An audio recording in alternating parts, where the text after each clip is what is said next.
Buenas a todos. Vamos con la parte número 2 de tórax y vamos a hablar de sus paredes, sus límites y cómo están compuestos por las distintas estructuras que conforman a la cavidad torácica. Hemos dicho que tiene una pared anterior, que va a estar formada por principalmente un hueso plano, conocido como esternón, un hueso muy fuerte, ¿sí? Que protege todas las estructuras que están detrás de él, ¿sí? Todo lo que es el contenido de la cavidad torácica que se encuentra tras él.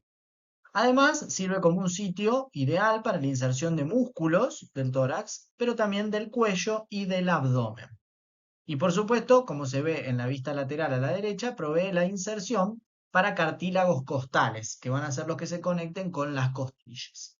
¿Cuáles son las tres partes de este hueso plano que se encuentra en la pared anterior de la cavidad torácica? Bueno, vamos a hablar. Ahí lo tienen descrito con números. El número 1 corresponde a la parte más superior, ¿sí? La parte más cefálica del esternón, que es el manubrio, ¿sí? Luego tenemos el cuerpo y finalmente una apófisis, una saliente puntiaguda, que es la apófisis sifoides, ¿sí? También en la pared interior vamos a encontrar a los cartílagos, que dijimos que se conectan al esternón, pero también a las costillas, ¿sí? Estos cartílagos tienen diferentes características. Por ejemplo, fíjense que ahí les dejamos el detalle. Los primeros 6 son más bien horizontales y van aumentando en longitud a medida que vamos descendiendo en las costillas. Y fíjense que hay un detalle. El cartílago costal de la octava, la novena y la décima costilla, como se puede ver ahí, se unen al de la séptima para formar un cartílago costal común. Ya vamos a ver que en función de eso las costillas tienen un nombre diferente. Bueno, vamos con la pared lateral, o podríamos llamar anterolateral, ¿sí? Que está constituida por las costillas propiamente dichas, ¿sí? Que vendrían a ser el hueso que con más detalle vamos a analizar en las siguientes diapositivas. ¿Cuántas costillas hay? Bueno, tenemos 12 pares, ¿sí? Eso es un detalle importante. No tenemos 12 costillas, tenemos 12 a cada lado, en cada una de las paredes laterales. Fíjense que los primeros 7 pares son conocidos como costillas verdaderas y los 5 pares finales son conocidos como costillas falsas.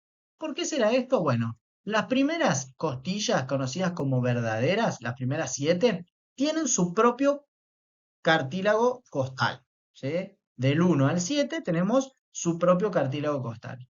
Pero como hemos dicho, la octava, la novena y la décima se unen a la séptima, ¿sí? Por eso estas son conocidas como falsas.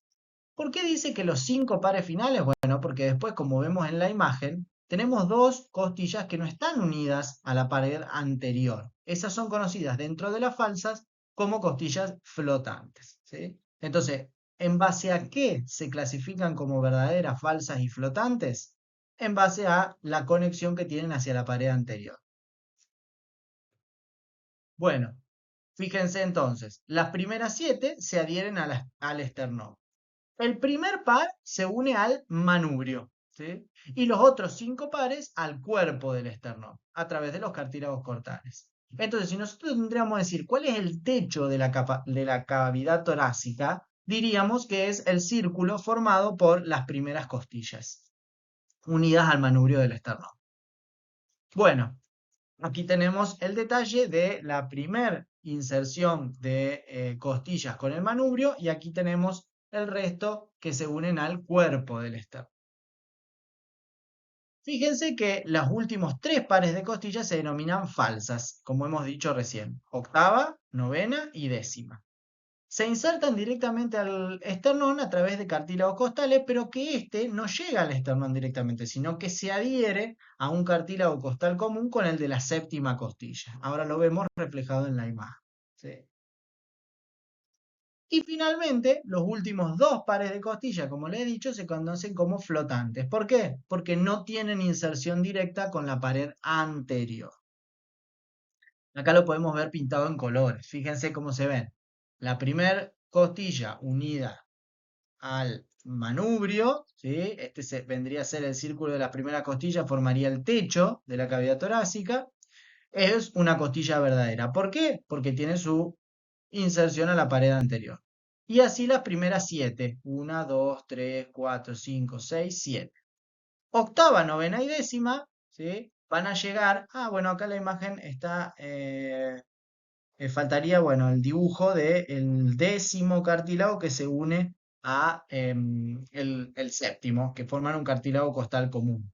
Por eso son falsas. Y luego tenemos 11 y 12, los últimos pares, que no tienen inserción y por lo tanto son costillas denominadas flotantes, ¿sí? Como si estuvieran flotando por no tener esa inserción directa a la pared anterior. Bueno, algunos detalles anatómicos que podemos decir de las costillas. Acá lo dejé en forma de esquema para que sea más fácil de estudiar. Podemos ir nombrando las distintas partes que posee y así nos va a permitir describir más fácil los gráficos y las imágenes de las costillas, ¿sí? Bueno, ¿qué podemos nombrar como partes? Podemos nombrar una cabeza y un cuello, ¿sí? Esta cabeza y un cuello tienen lugares para articularse con las vértebras, ¿sí? Con la pared posterior. Entonces, tiene una faceta articular, un espacio de articulación para llegar a los cuerpos de las vértebras, ¿sí? Cuando vean el video específico de vértebras van a ver que tienen componentes que permiten articularse con las costillas. Entonces, cabeza y cuello tienen una faceta articular para articularse con los cuerpos vertebrales.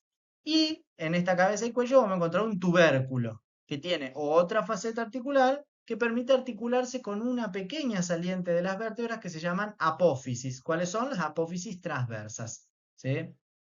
Que permiten justamente la articulación hacia posterior de la costilla con la pared posterior del raquis vertebral. Bueno, vamos a encontrar un ángulo posterior, que es el que le da la forma de curva a la costilla, y luego un extremo anterior. En el extremo anterior, ¿qué vamos a encontrar? Lo que hemos descrito previamente, la inserción al cartílago costal. Y luego podemos encontrar en el ángulo posterior la cara externa y la cara interna que podríamos describir de las costillas y que nos va a servir para cuando veamos músculos y estudiemos el origen e inserción de estos, vamos a describir que si se insertan en la cara externa o interna de la costilla. Vamos a ver un gráfico para que quede un poquito más claro. Acá tenemos entonces marcado cabeza y cuello, ¿sí? Tenemos faceta articular para articularse con los cuerpos vertebrales, ya veremos luego en articulaciones. Tubérculo para articularse con la apófisis vertebral, ¿sí? Y luego tenemos ángulo de la costilla, ¿sí? Y podríamos describir una cara interna y una cara externa de la costilla. En el extremo anterior encontraremos la conexión con el cartílago costal. Bueno, algo que nos tiene que quedar claro cuando hablamos de costillas es que todas son diferentes. No hay una costilla igual a la otra. Vamos a describir algunas de los detalles más distintivos de este grupo de costillas. Bueno, la primer costilla, la particularidad es que posee una cara superior e inferior, ¿sí? Al ser más plana, podemos describir la parte de arriba y la parte de abajo. Es más pequeña, ¿sí? Pero más ancha. Va a dar punto de apoyo e inserción a musculatura del cuello, ¿sí? Que colaboran con las respiraciones que son forzadas, ¿sí? Y contacta con la primer vértebra dorsal y el manubrio del esternón, si tendríamos que decir desde dónde hasta dónde se va la primer costilla. Cuando hablamos del segundo par de costillas, podemos decir que también es aplanada, ¿sí? No tiene una cara superior e inferior como la primera, es más bien oblicua. Podríamos decir que tiene un término medio entre la primera y el resto de las costillas. Es más grande que la primera, ya se apoya en el cuerpo, no en el manubrio, ¿sí? Y se ancla a la segunda y la tercera vértebra dorsal por detrás, ¿sí? Bueno, y los últimos pares, que también son muy particulares, que son las par 11 y 12, que hablamos de costillas flotantes.